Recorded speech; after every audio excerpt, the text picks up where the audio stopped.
Welcome to World History Notes. I haven't posted in a long time. I've been doing a lot of studying of World War II history. Still, there's a lot of things I don't know, but I've had found some tremendous resources that point me in great directions, like World War II TV and Time Ghost Army. It's been very helpful watching these videos that they have.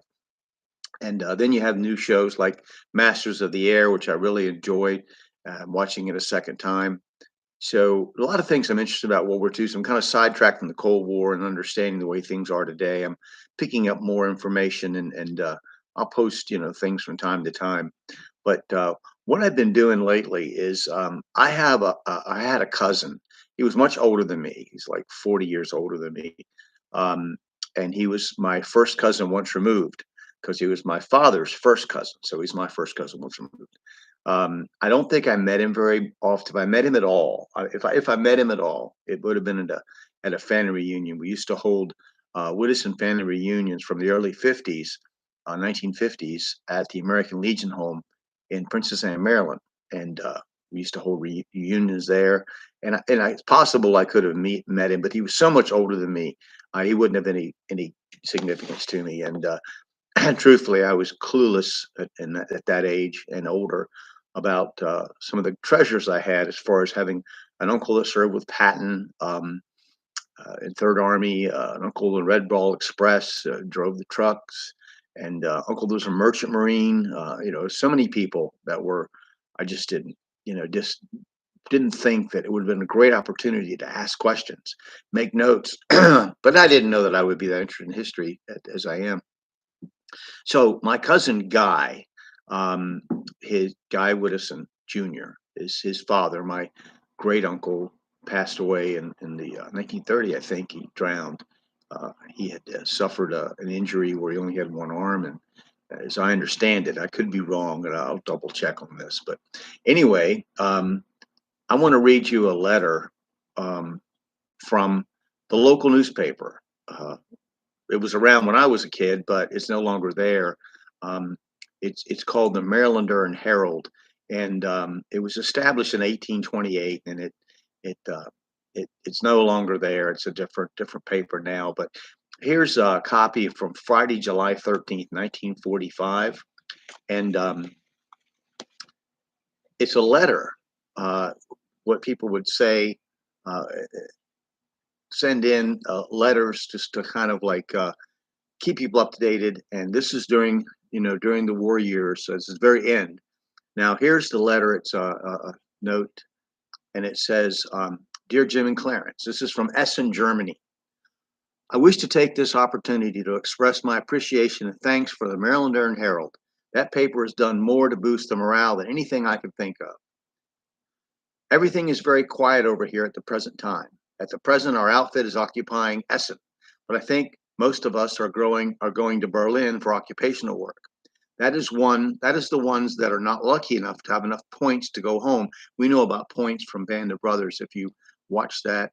Since I'm one of that unlucky bunch, I guess it will be at least a couple of years before I'll see Princess Anne again. So you see how they not sure that they'd even be over there for a couple of years. I'm enclosing a copy of our regimental paper, The Boots and Wings. Give my regards to all. I have more or less been looking forward to bumping into some hometown fellows over here, but have only seen one since I've been across the seas. That was Oscar Horner, right after we made the Normandy jump. As ever, Master Sergeant Guy Whittison. Now, Oscar Horner is the great uncle of another family member, and he was in the 101st Airborne. And so we might be able to talk about him at some point.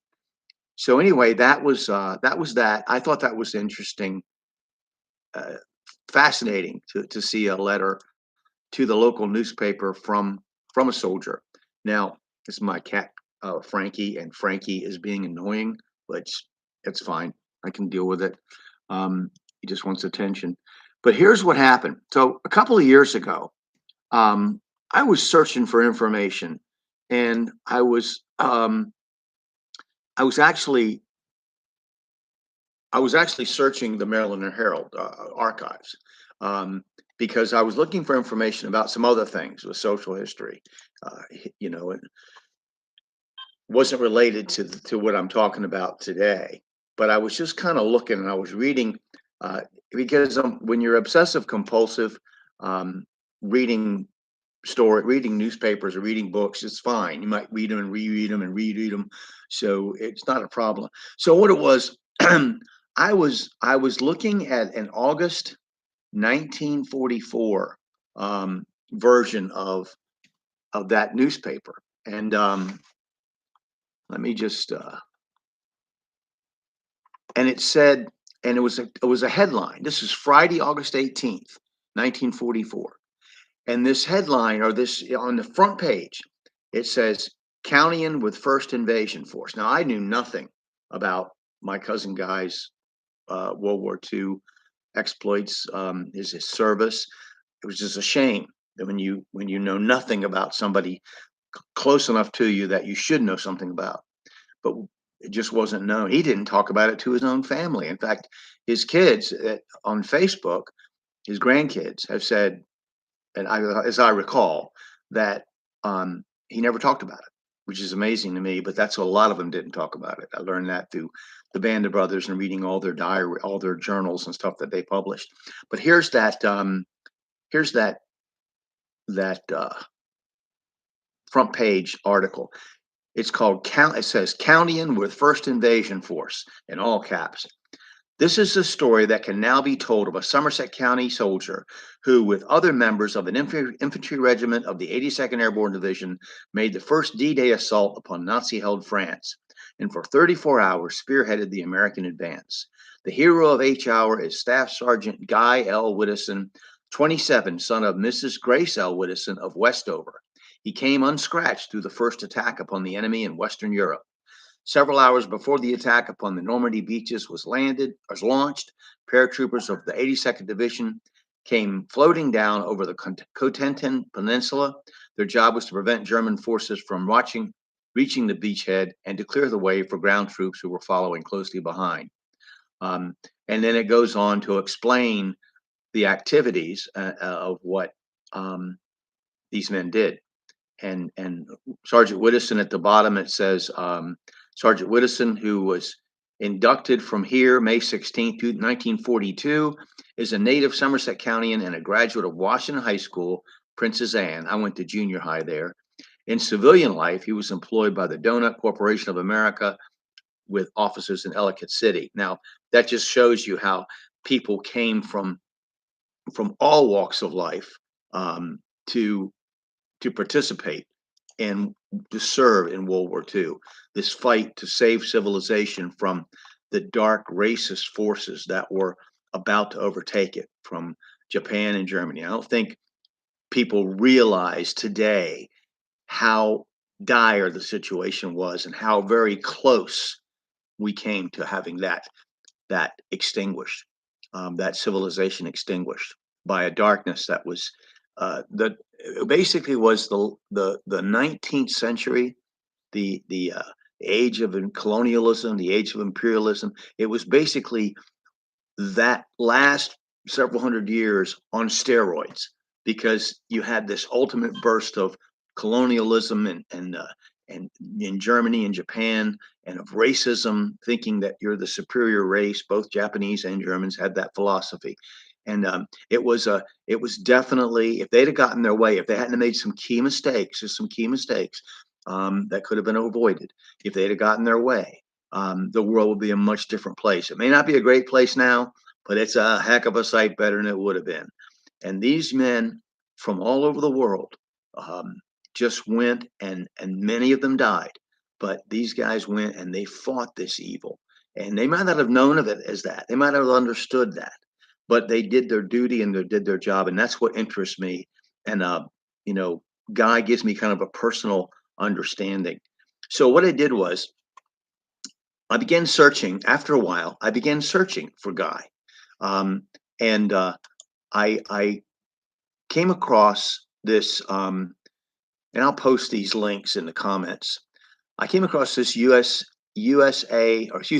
Airborne.be roster of the 507th Parachute Infantry Regiment, which I learned that he was in that. I saw a yearbook. I have to find it, but it talks about them. But on this roster, when you scroll down, and I'll post this in the comments, when you scroll down, uh, you'll find Guy's name and Guy Widdowson, WIDD. Well, you see my name in the comments, or I say my name in the title. So, and then if you follow along to the right on this roster, along with all the other names, 507th, then what you'll see is you'll not only see the fact that he participated and he dropped in Operation Neptune at Normandy, but also Operation Varsity, which I think was over the Rhine. It was the largest paratrooper drop in history, if I'm not mistaken. I can be in error in that because it wasn't really a big thing right at that point. I haven't got to Operation Varsity yet, but I'm working on trying to understand Neptune. So in any event, and next to Guy's name, when you go over to the right side of the page, you get to see the type of plane that he was dropped from, the number of the plane, okay, and of course that's underneath the actual operation Neptune or Varsity. So I'll post the link, if you have anybody that was in there. So anyway, this led me to continue to look,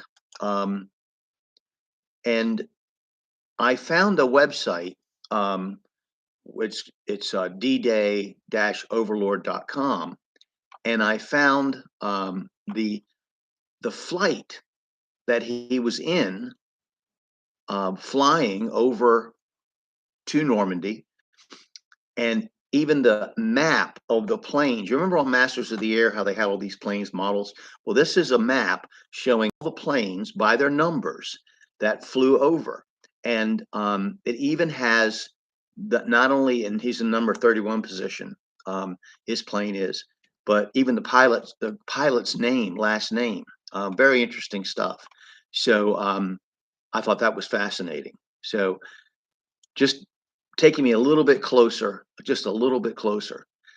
Then what the next step, I wanted to see now how we get details. Now I purchased a book that's written by a tremendously well recommended historian of the 507th, which was the parachute infantry regiment that Guy was in. And I got this book, and I have not read it yet. I'm going to be reading it, but it's I'm excited about reading it. But I thought the very first thing I should do, though, is see if I can run down what they call after action reports from the 82nd Airborne at Normandy, so I can get a kind of a context of how the military and how their officers and the people who wrote these reports viewed the actions that they participated in. That would be my start. And so I did this at downloads.paperless archive. So it sounds odd, but I did. I paid for and downloaded over 9,200 pages of after action reports from the 82nd Airborne at Normandy. And I want to go over them over time. It'll take a couple of years probably, just to see what they say. Also, if the guy's name is in there, it doesn't have to be. I'm not looking, for Guy to have thrown himself on a hand grenade or taken out a machine gun nest or a pillbox. Just that I know that he did his job and he came back. He had several medals. In fact, his daughter-in-law on Ancestry.com sent me a picture of his medals. The Purple Heart was missing because the granddaughter had lost it, showing it in school. But he had Bronze Star and a bunch of other stuff. Of course, that's fascinating. That just seeing the medals, that was very helpful. I really appreciated that context. But anyway, I've downloaded these after action reports, and I have to go through them to see what I want to find out. And then I'm hoping that reading this 507th history of Normandy, that this tremendous historian, I think I should at least say his name. Let me pull him up here, pull up the book. I'm very anxious to read this book. I want to take the time to do it carefully because it's got a lot of stuff in there, a lot of really valuable stuff in there for me, I think. So hopefully. So let me just see if I have if I have yeah, there it is. This is by Martin Morgan. Now, I believe I saw him on a World War II TV video presentation. But his book is called Down to Earth: The 507th Paratroop Infantry Regiment in Normandy. So my cousin Guy, who died, unfortunately, he was my age or a year older than me. 60, I'm now 68. He was 69. He died in 1985. So there's no chance of questioning him. No chance of, I missed out on that because I just wasn't like most young people, most people that until I really knew how much I wanted to study World War II, I didn't. I'll tell you the truth. I didn't understand.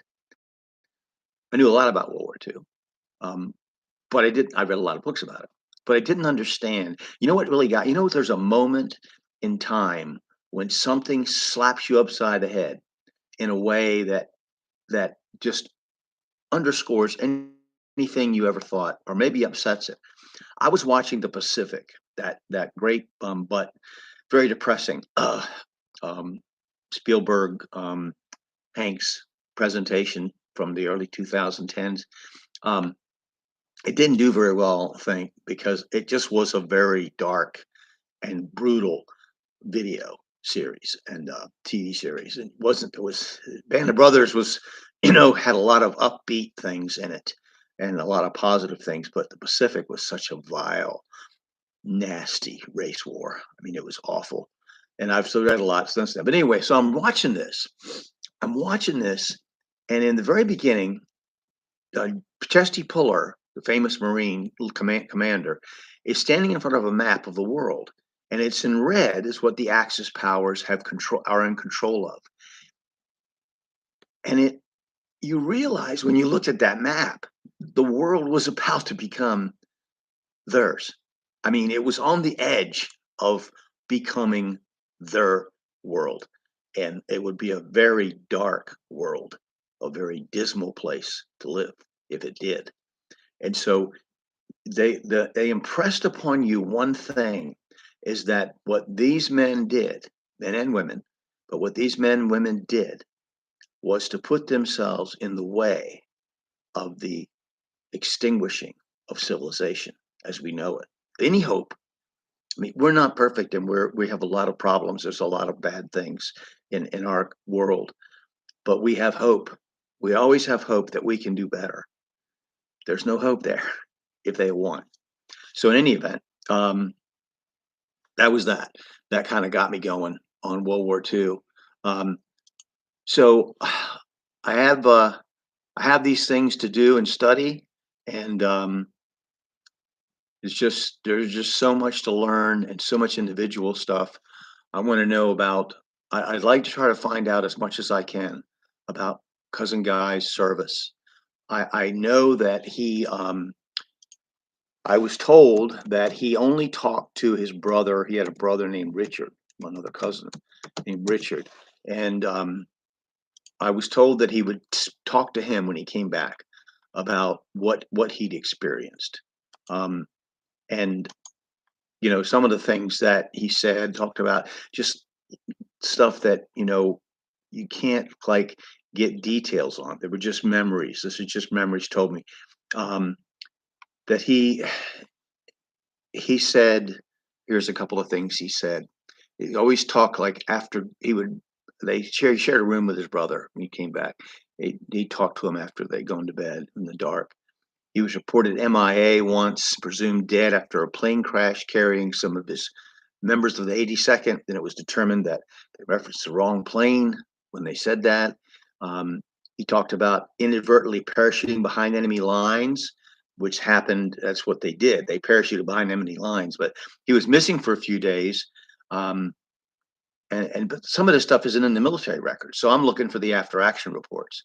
Um, so it's just amazing, and I want to find out more. So that's my part of my take on World War II. And again, I want to um, heartily want to thank World War II TV and Time Ghost Army, because World War II TV has really opened up my eyes to a lot of things, and are things that I've read in books that were wrong, that are commonly popular mythology of Normandy that are wrong.